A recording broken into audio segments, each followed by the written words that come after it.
অবাক না হয়ে পারলাম না বাংলাদেশের কোচ এবং ক্যাপ্টেনদের জ্ঞান বুদ্ধির অভাব। আজকে super over West Indies 10 run 11 রানের টার্গেট, 6 বলে 11 রান, 6 বলে 11 রান টার্গেট। তা আপনি কাকে পাঠাবেন?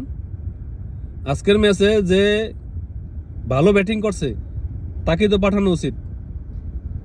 সাইফরে কেন পাঠাইলেন? সাইফ কি ওয়ানডেতে ভালো রান করছে? করে নাই। সৌম্য আজকে রান করছে, সৌম্য ওকে। তো সৌম্যর সাথে আপনি সোহানরে পাঠানোর দরকার ছিল না, বা রিশাদরে পাঠানোর দরকার ছিল না? কারণ জানেন যে ওয়েস্ট ইন্ডিজের ফাস্ট বোলার নাই, ওয়েস্ট ইন্ডিজের স্পিন বোলার। স্পিনে সোহান এবং রিশাদ ভালো কার্যকর, তাদের দুইজনের হাতে হিট আছে, তারা 6 মারতে পারে। আপনি শান্তরে কোন ইয়াতে পারেছেন? শান্ত করা 6 মারছে, আজকের ম্যাচে 6 মারছে শান্ত। কয় রান করছে শান্ত?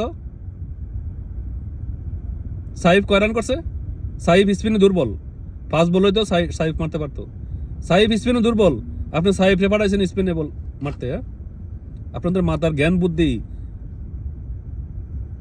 এই জ্ঞান বুদ্ধি নিয়ে আপনারা কোচ আর ক্যাপ্টেন হয়েছেন। সালাউদ্দিন সাহেবের বলছি, সালাউদ্দিন সাহেবের দোষ এটা। সালাউদ্দিন সাহেব আপনি কেন ওপেনিং এ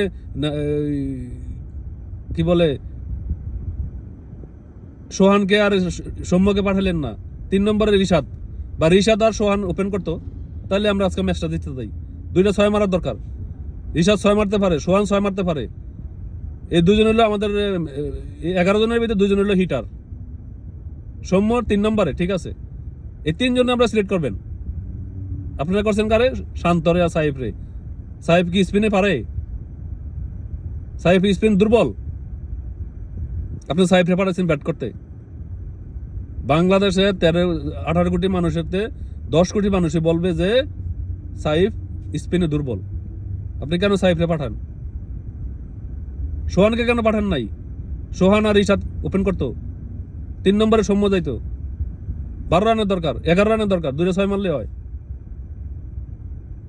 আপনাদের জ্ঞান বুদ্ধির তারিফ করতে হয়।